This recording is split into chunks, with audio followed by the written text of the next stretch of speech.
अस्सलाम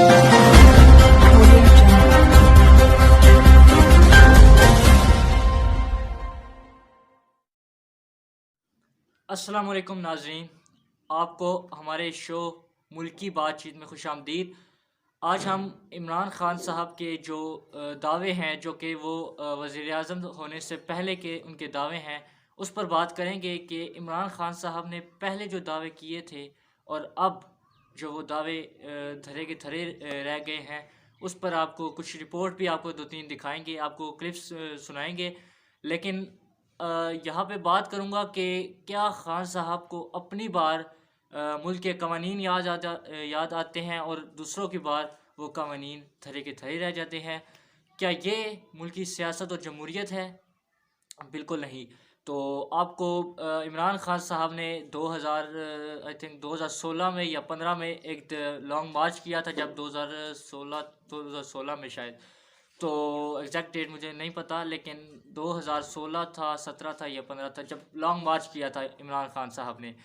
तो वो लॉन्ग मार्च के दौरान बनी गाला में इस्लामाबाद में ठहरे थे।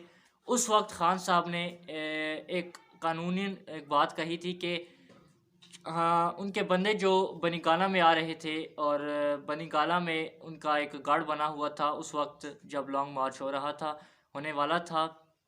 तो इमरान ख़ान साहब को जब बंदे को गिरफ़्तार किया गया, जब वो बनीगाला आ रहे थे, तो ख़ान साहब ने एक बात कही थी, कहा था कि कवानीन जो है वो कहाँ रह गए हैं, कवानीन कहाँ गए, मेरे बंदों को गिरफ़्तार किया जा रहा है, मेरे बंदों को इधर नहीं आने दिया जा रहा, उन पर जो है वो उनको क्यों गिरफ़्तार किया जा रहा है, कानून किधर गया, कौन से कानून?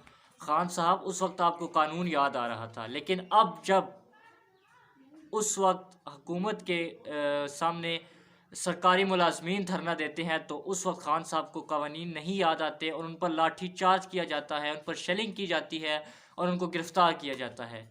तो क्या ख़ान साहब कानून सिर्फ़ उस वक्त था जब तक आप वज़ीर आज़म नहीं थे, और कानून अब नहीं है जब आप वज़ीर आज़म हैं? ऐसा बिल्कुल नहीं है। ख़ान साहब, आपको सोचना चाहिए कि आपने सरकारी मुलाजमीन को, उन पर लाठी चार्ज किया, उन पर शेलिंग की, आखिर क्यों? कानून क्या इस चीज़ की इजाज़त देता है? हरगिज़ नहीं देता। हाँ, उनको जो है वो कानून के दायरे के अंदर रह कर थोड़ा-सा एहतजाज करना चाहिए, और वो कानून के दायरे के अंदर रह कर ही एहतजाज उन्होंने किया। हाँ, वो जब रेड ज़ोन से आगे गए, उस वक़्त उनका कसूर था, लेकिन जब वो रेड ज़ोन के उनको मजबूर किया गया कि वो रेड ज़ोन से आगे गए, क्योंकि आप लोगों ने उनको इतना मजबूर किया, आपने उनको शेलिंग उन पर बरसाए, आपने उनको जो है वो गिरफ़्तार किया, तो उनको मजबूरन आगे मज़ीद आगे बढ़ना पड़ा। तो अगर आप लोग मुआहदे को पहले ही मान लेते, और खान साहब की एक और बड़ी आपको एक क्लिप भी सुनाएँगे। तो खान साहब ने एक उस वक़्त अपनी हुकूमत से पहले का एक दावा किया कि हम बिजली के बिल, हम गैस के बिल, हम टैक्स हुकूमत को नहीं देंगे। खान साहब, उस वक़्त आपने क्या दावा किया कि हम टैक्स हुकूमत को नहीं देंगे, और उसके कुछ 1 साल बाद आपने दावा, जब आपकी हुकूमत आई बल्कि, तो आपने दावा किया कि हम लोगों से टैक्स वसूल करेंगे, और जो है वो लोग जो नहीं टैक्स देते उनसे भी वसूल करेंगे। तो क्या उस वक़्त जब आप हुकूमत में नहीं थे, आप वज़ीर आज़म नहीं थे, तो उस वक़्त आपको टैक्स देने में लोगों को मना करते थे, और आप जब आपकी अपनी बारी आई तो लोगों को कहते हैं कि टैक्स दें, जो टैक्स नहीं देगा वो उन पर जुर्माने आयद होंगे, उन पर सज़ाएँ होंगी। तो ये क्या ख़ान साहब, ये कौन सा कानून है? मुझे बताइए, ये कौन सा कानून है? ये कोई ऐसा कानून हमें पाकिस्तान कायद-ए-आज़म मोहम्मद अली जिन्ना ऐसा कानून नहीं दे के गए, जो कि आपने बनाया हुआ है। और अपोज़िशन, एक और बात, जब ख़ुद जलसे जुलूस करते थे और जब ख़ुद धरने देते थे, तो वो कहाँ-कहाँ तक, रेड ज़ोन तक गए। ख़ान साहब खुद रेड ज़ोन तक गए लॉन्ग मार्च के दौरान। और जब हुकूमत जलसे कर रही है, अपोज़िशन जलसे कर रही है, तो उनको जो है वो नहीं देखा जा रहा, उनको उनसे बर्दाश्त नहीं हो रही। आखिर क्यों? और ख़ान साहब, आप अपोज़िशन की तरफ से थोड़ा-सा ध्यान हटाएँ और महंगाई की तरफ थोड़ा-सा आएँ, क्योंकि अपोज़िशन ने तो बात करनी है, वो तो कोई भी हुकूमत होती है, अपोज़िशन तो एक दूसरे के ख़िलाफ़ ही होती है, ये तो ज़ाहिर-सी बात है। लेकिन आपने क्या किया? आपने ना सिर्फ महंगाई को भी कंट्रोल नहीं किया, और मुल्क का मईशत का बेड़ा गर्क किया, और साथ और साथ ही साथ आप सिर्फ अपोजिशन पर बरसते रहे।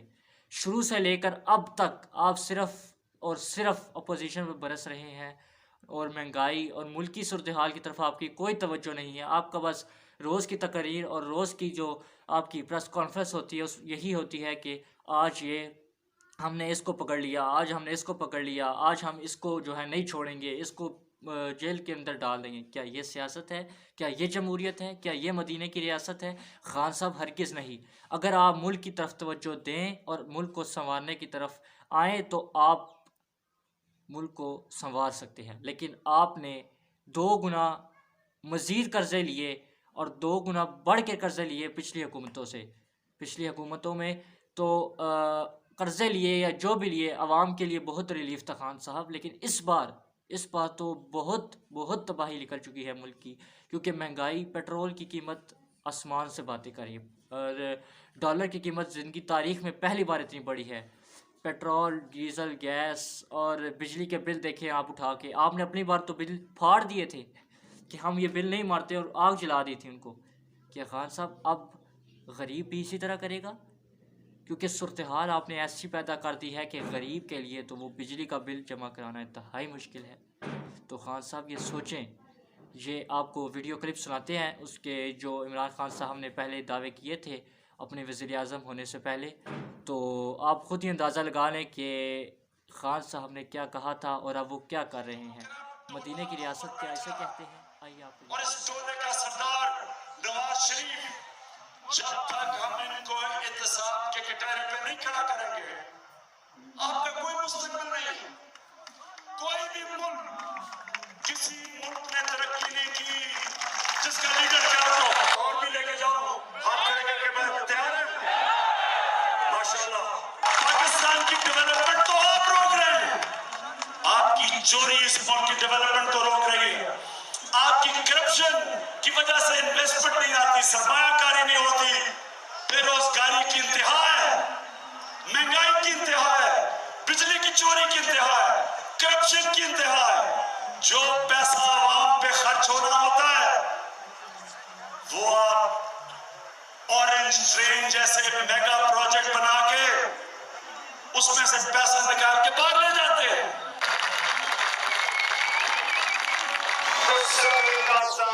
कि हम आज फैसला करें कि ना मिर्ची जाली हुकूमत को टैक्स देंगे, ना मिर्ची के बिल देंगे, ना गैस के बिल देंगे।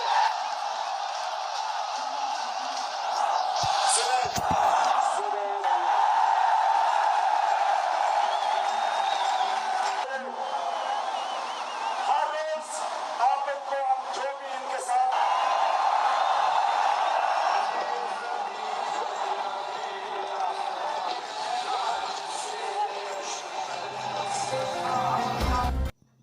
और एक सवाल और भी पैदा होता है कि क्या जब इमरान खान साहब वज़ीर आज़म नहीं थे तो उनको जलसे जुलूसों की इजाज़त थी, और अब जब कि वो वज़ीर आज़म है तो अपोजिशन को इसकी हरगिज़ इजाज़त नहीं है।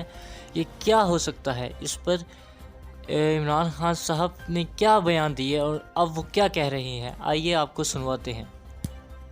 कौन सा कानून मैंने तोड़ा, जो भी हो जाए, जिस तरह ये कौम अब खड़ी हो रही है, मैं चैलेंज करता हूँ। आप जो मर्जी कर रही हैं, पुलिस ले आई है, जो मर्जी कर लें, आप दो को जो इंसानों का सैलाब आ रहा है आप नहीं रोक सकते। मैं जब तक जिंदा हूँ, मैं जब तक तुम्हारा एहतसाब नहीं होगा, मैं तुम्हारा पीछा नहीं छोड़ूंगा। जेलों में डालो, जेल में जब जाऊंगा, जेल से निकल के फिर तुम्हारे पीछे आऊंगा। और बनीगाला के बाहर एक बयान दिया कि हमारी तरफ आने वाले बंदों को गिरफ्तार किया जा रहा है और उन पर लाठी चार्ज हो रहा है। ये कौन सा कानून है? क्या इमरान खान साहब को कानून उस वक्त याद आता था जबकि वो वज़ीर आज़म नहीं थे, और अब जबकि वो वज़ीर आज़म हैं और सरकारी मुलाजमीन धरना देते हैं तो उनको गिरफ्तार करके उन पर लाठी चार्ज करके उन पर गिरफ्तार कर दिया जाता है तो उनको कानून नहीं नज़र आता, और जब उनके बंदों को गिरफ्तार किया जाता है जबकि वो धरने में हो और उनको कानून नज़र आता है। आइए आपको ये दूसरा क्लिप भी सुनाते हैं।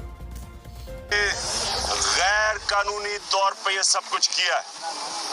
मैं आज की पाकिस्तान को मैं आज पाकिस्तान की अदलिया को ये कहता हूँ, नीचे बैठ,